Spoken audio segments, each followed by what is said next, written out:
नमस्कार दोस्तों, मैं आचार्य ध्यान आमीन। और यहाँ एक साधक ने प्रश्न पूछा है। यह प्रश्न काफी सारे साधकों का है। पूछा है कि मैं अपनी पारिवारिक समस्याओं के कारण ध्यान साधना नहीं कर पा रहा हूँ। बड़ा मन करता है ध्यान साधना करने का और बहुत मन करता है परमात्मा से एक हो जाने का, मगर परिवार में समस्याएं इतनी हैं, क्या करूं। बहुत कोशिश करता हूं कि समय निकालूं, कि परिवार जो है एक दूसरे को समझे और फिर मैं ध्यान साधना करूं। मार्ग बताएं।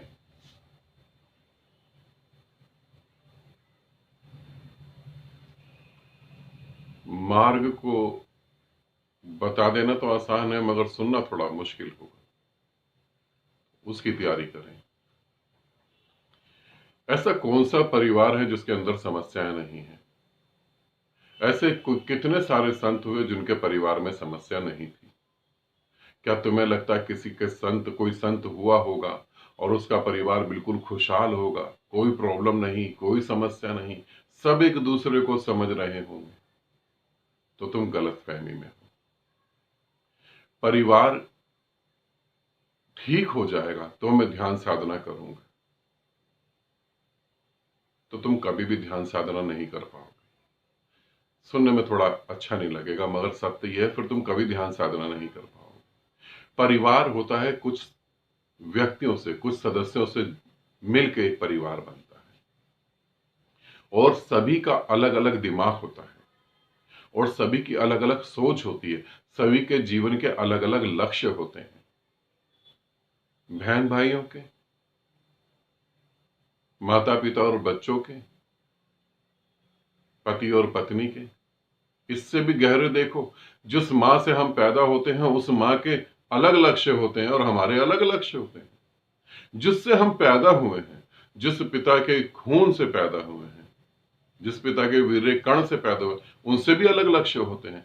तो तुम्हारे अलग अलग लक्ष्य ये दर्शाते हैं तुम अपने सपनों को जीने आए हो, ना कि दूसरे के सपनों को जीने। फिर परिवार एक दूसरे को कैसे समझेगा? और फिर परिवार जब समझदार हो जाएगा तब तुम साधना करोगे। एक आदमी कह रहा है बीमारी ठीक हो जाएगी तब मैं दवाई खाऊंगा, ये तो गजब की बात है। परिवार समस्या में है, पारिवारिक समस्याएं हैं, आर्थिक रूप से समस्याएं हैं, वो कभी भी ठीक नहीं होती।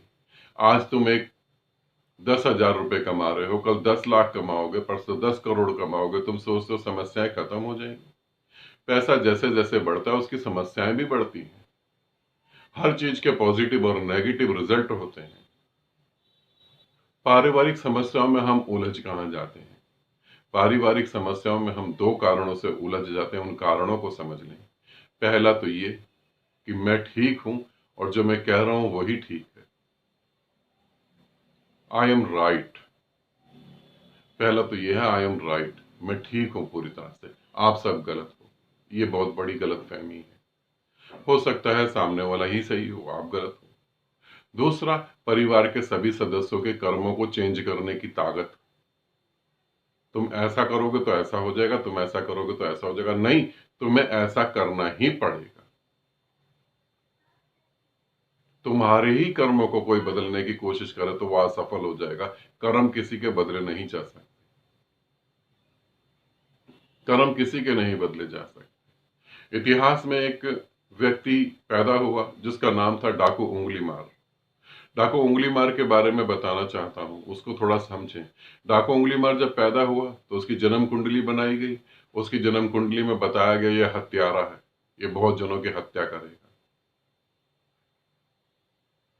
ये बहुत दुष्ट है। ये सारी भविष्यवाणियां हो गई, उसके कर्मों में ये चीज थी। मगर माता पिता ने क्या करा, राजा से बात करी। राजा ने भी क्या करा, राजा ने एक अच्छे स्कूल में उसका एडमिशन करवाया, गुरुकुल भेजा। गुरुकुल के टीचर को बताया इसके साथ ऐसी ऐसी चीज है। सबने बहुत मेहनत करी और वो हत्यारा नहीं बना, वो बहुत प्रेम पूर्वक हो गया, ध्यान साधना करने लगा, बहुत प्रेम पूर्वक हो गया। मगर जब वो इतना प्रेम पूर्वक हो गया, उसके प्रेम को कोई समझ ना पाया, उसे जगह जगह से ठुकराया गया।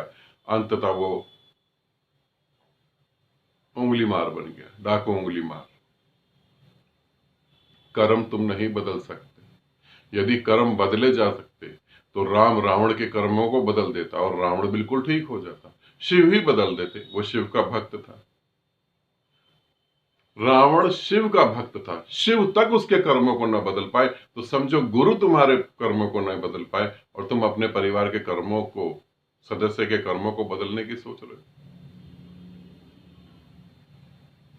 यहां हम सब अपनी अपनी इच्छाएं लेके पैदा हो रहे हैं, अपने अपने सपने लेके पैदा हो रहे हैं। कोई भी परिवार तुम सोचो सुखी होगा तब होगा, सुखी नहीं होता। हाँ, सुख की झूठी चद्दर ओढ़ के बैठ जाए तो वो मैं कह नहीं सकता, मगर सुखी नहीं होता। पारिवारिक समस्याएं होती हैं, उन्हीं समस्याओं में तुम्हें ध्यान साधना साधनी होगी, उन्हीं समस्याओं में।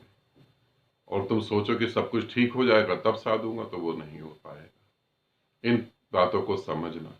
लगे ठीक है तो यात्रा पे जरूर चलना, लगे गलत है तो अपने प्रयास चालू रखना, ताकि परिवार एक दिन सुखी हो जाए, आनंदित हो और सब एक दूसरे को समझ सके। आनंदित रहें, सदा खुश रहें। बहुत बहुत प्रेम आप सभी को।